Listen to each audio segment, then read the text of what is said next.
नमस्ते, welcome to my YouTube channel. तो आज हम बात करेंगे पवन मुक्तासन समूह के बारे में कि पवन मुक्तासन समूह क्या है। तो पवन मुक्तासन समूह जो है, पवन मुक्त से हमें समझ में आता है कि पवन से मतलब है विंड और मुक्त से मतलब है रिलीज़ करना।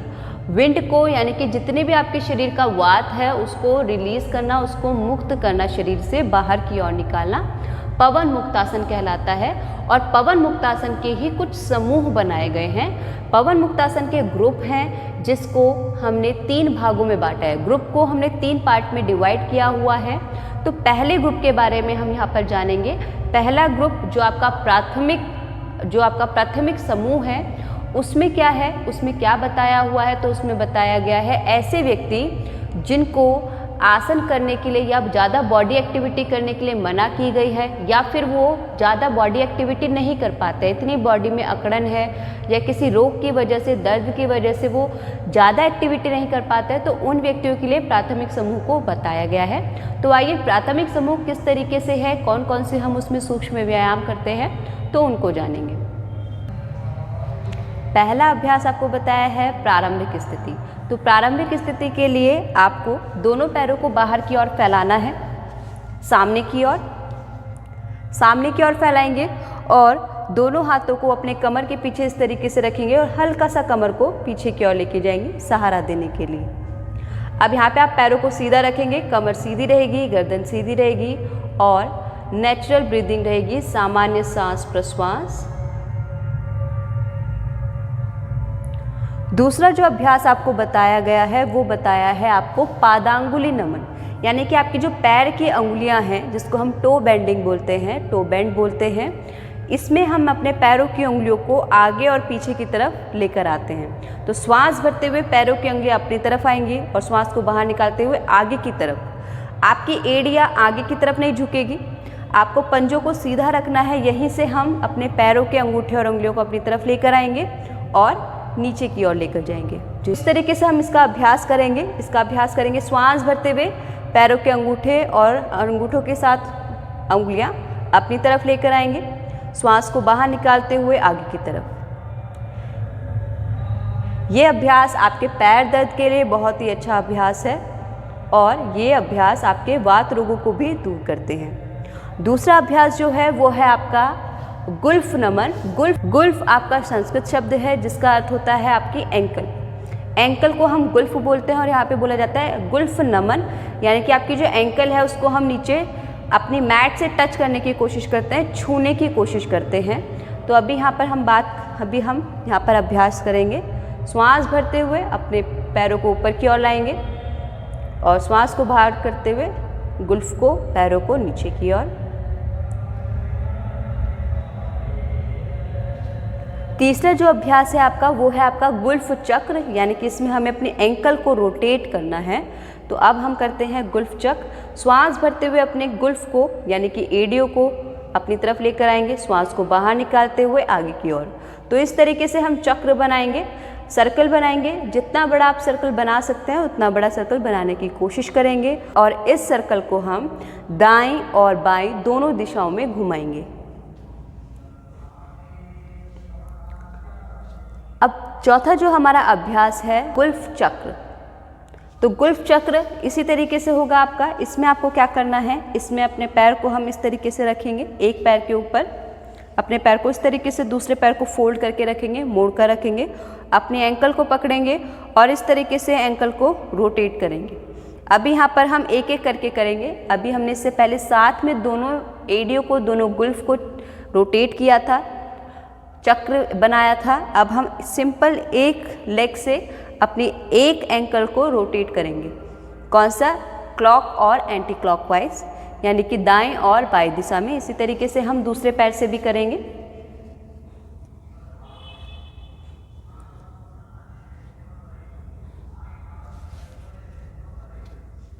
इसके बाद जो हम आसन करते हैं वो हम करते हैं जानु नमन। जानु से हमारा क्या मतलब है, जानु एक संस्कृत शब्द है जिसका अर्थ होता है नी।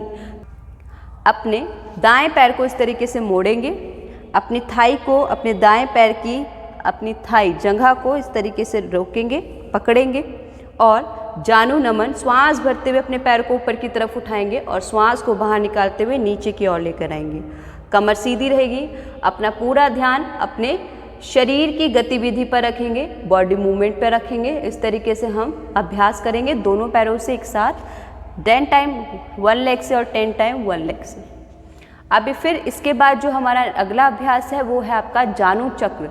तो जानु चक्र के लिए फिर से हम पैरों को फोल्ड करेंगे और इस तरीके से अपने थाई को लॉक करते हुए अपने चेस्ट के पास लगाएंगे, कमर सीधी रहेगी और इस तरीके से हम करेंगे अपना जानु चक्र। अपने घुटने को चारों तरफ घुमाएंगे, इसी तरीके से दाईं दिशा में और बाईं दिशा में दोनों तरफ घुमाएंगे। इसके बाद जो हम अगला अभ्यास करेंगे वो हम करेंगे अर्ध तितली आसन। तो अर्ध तितली आसन के लिए हम अपने एक पैर को मोड़ेंगे और उसको दूसरे पैर की थाई पर रखेंगे, जंघा पर रखेंगे इस तरीके से। अब एक हाथ हम रखेंगे अपने घुटने की ओर और एक हाथ रखेंगे हम अपनी एड़ी की ओर, अपनी एंकल की ओर। अब इस तरीके से हम क्या करेंगे, इसको ऊपर की तरफ लेकर आएंगे, श्वास भरते हुए ऊपर की ओर और श्वास को बाहर निकालते हुए नीचे की ओर रखेंगे।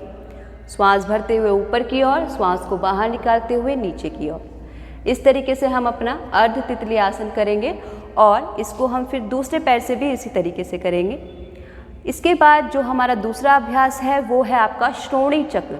श्रोणी चक्र से मतलब है आपके पेल्विक जो रीजन है, जो पेल्विक एरिया है, अपनी पेल्विक बोन को हमें क्या करना है, हमें उसको रोटेशन देनी है। तो उसके लिए फिर से हम अपने पैर को मोड़ेंगे और इस तरीके से यहाँ से हम क्या करेंगे, चक्र बनाएंगे, एक सर्कल बनाएंगे, जिससे कि आपका जो पेल्विक एरिया है, जो हिप एरिया है, उसको रोटेशन मिलेगी और वहाँ की जो मसल्स है, वहाँ की जो बोन है, उनमें लचीलापन आएगा, फ्लेक्सिबिलिटी आएगी और वहाँ से जो वात है वो दूर होगी। इसी तरीके से दाईं और बाईं दिशा दोनों में ये अभ्यास करेंगे और दूसरे पैर से भी फिर हमें इसका अभ्यास इसी तरीके से करना है, 10 बार एक पैर से और 10 बार एक पैर से। इसके बाद जो हमारा अभ्यास है वो है तितली आसन। तो तितली आसन के लिए हम अपने दोनों पैरों को मिलाएंगे, दोनों पैरों के तलवों को मिलाएंगे और जितना अपनी एड़ियों को जितना पास ला सकते हैं उतना पास लाने की हम कोशिश करेंगे, जितना पास लेके आ सकते हैं। और यहाँ से आपको इस तरीके से अपने दोनों पंजों को लॉक करना है, कमर सीधी रखनी है, धीरे से श्वास भरते हुए अपने घुटनों को ऊपर लेकर आएंगे और श्वास को बाहर निकालते हुए नीचे की ओर।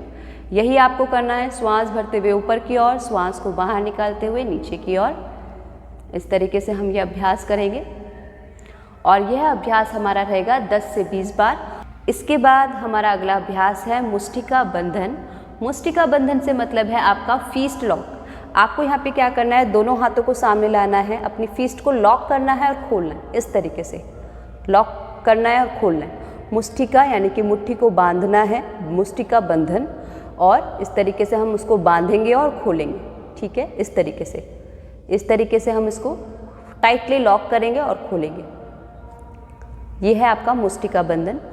इसके बाद जो हमारा अगला अभ्यास है वो है मणिबंध नमन। तो मणिबंध नमन के लिए अपने दोनों हाथों को सामने लेकर आएंगे, अपने कंधे के बराबर दोनों हाथों को सामने लेके आएंगे। श्वास भरते हुए अपने मणिबंध यानी कि आपकी जो कलाई है इसको ऊपर की ओर लेकर आएंगे, श्वास को बाहर निकालते हुए नीचे की ओर, नमन नीचे की ओर लाने की कोशिश करेंगे।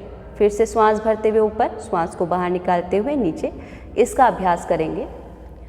तीसरा जो अभ्यास है वो है आपका मणिबंध चक्र। तो मणिबंध चक्र से हमारा क्या मतलब है, हम अपने दोनों हाथों को इस तरीके से बांधेंगे और मणिबंध चक्र रिस्ट रोटेशन करेंगे। हल्की मुट्ठी आपको बांधनी है यहाँ पर और रिस्ट को रोटेट करेंगे अपनी मणिबंध का चक्र की तरह, इस तरीके से दाईं साइड और बाईं साइड, लेफ्ट और राइट दोनों दिशा में, दोनों डायरेक्शन में हम इसको घुमाएंगे। अब जो नेक्स्ट अभ्यास है इसके बाद वो है हमारा कोहनी नमन। तो उसके लिए हम अपने दोनों हाथों को सामने लाएंगे और कोहनी नमन करते हुए इस तरीके से अपने दोनों हाथों को, आगे की पाम आपका ऊपर की तरफ रहेगा, हथेली ऊपर की तरफ, और यहाँ से आप कोहनी को नमन करते हुए दोनों हाथों के साथ इस तरीके से दोनों हाथ आप कंधों पर रखेंगे। ये है आपका कोहनी नमन। इस तरीके से हम इसका अभ्यास करेंगे। ये आपके हाथों की मजबूती को बढ़ाता है, साथ ही साथ ये आपके जो व्यक्ति सर्वाइकल पेशेंट हैं, जिन लोगों को सर्वाइकल स्पॉन्डिलाइटिस है, गर्दन में अकड़न रहती है, उन लोगों के लिए ये आसन बहुत ही अच्छा है। अगला अभ्यास है स्कंध चक्र। स्कंध से हमारा मतलब है शोल्डर। तो यहाँ पर आपको क्या करना है, शोल्डर रोटेशन करनी है। दोनों हाथों को इस तरीके से आप अपने कंधों पर रखेंगे और श्वास भरते हुए दोनों कोहनी को इस तरीके से लेके आएंगे, आगे से मिलाते हुए दोनों हाथों को, दोनों कोहनी को अपने कानों से मिलाते हुए श्वास को बाहर निकालते हुए नीचे लेके आएंगे, पीछे की ओर से। जितना पीछे लेके जा सकते हैं आप अपने हाथों को, अपनी कोहनियों को, उतना पीछे लेके आएंगे और नीचे की तरफ लेके आएंगे। श्वास भरते हुए कोहनियाँ ऊपर की ओर, श्वास को बाहर निकालते हुए कोहनियाँ नीचे की ओर। इसी तरीके से हम दूसरी दिशा से भी लेकर आएंगे इसको, नीचे से ऊपर की ओर। इस तरीके से हम अभ्यास करेंगे अपने स्कंध चक्र का। अगला जो हमारा अभ्यास है वो है हमारा ग्रीवा संचालन। आपको अपनी ग्रीवा का मूवमेंट देना है, यानी कि आपको गर्दन के मूवमेंट देनी है। ग्रीवा संचालन में हमारा जो पहला अभ्यास है वो है आपको अपनी गर्दन को श्वास भरते हुए अपनी गर्दन को लेकर जाएंगे ऊपर की ओर,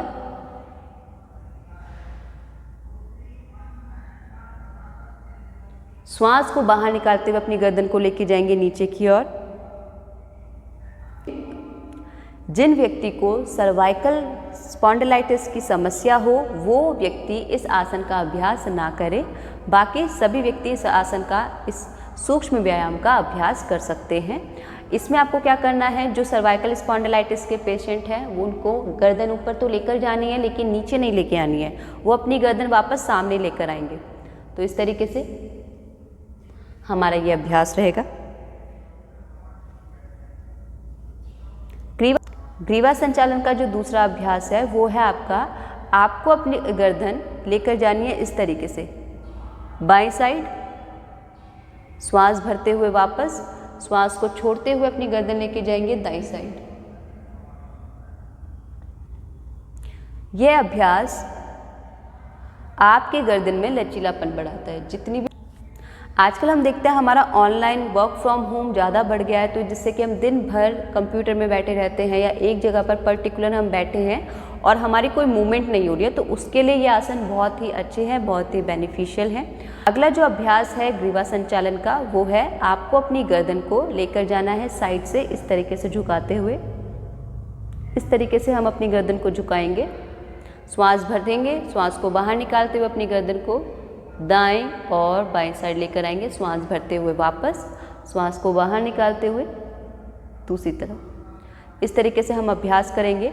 और लास्ट अंतिम जो अभ्यास है आपका वो है आपका ग्रीवा संचालन का। आपको क्या करना है, अपनी गर्दन को लेफ्ट साइड लेकर जाना है, लेफ्ट साइड बेंड करेंगे और पीछे की ओर से आगे की ओर लेकर आएंगे इस तरीके से। और इसी तरीके से हम दोनों दिशाओं में इसका चक्र बनाएंगे। जिन भी व्यक्ति को सर्वाइकल स्पॉन्डिलाइटिस की प्रॉब्लम है तो वो इस चक्र में अपनी गर्दन आगे नहीं लेके आएंगे, वो अपनी ग्रीवा से, अपनी गर्दन से हाफ चक्र बनाएंगे, आधा चक्र बस। इस तरीके से पीछे रोटेट करेंगे, इस तरीके से चक्र को बनाएंगे। तो ये जितने भी हमने आपको अभ्यास बताए हैं ये हैं आपके प्रारंभिक समूह के अभ्यास।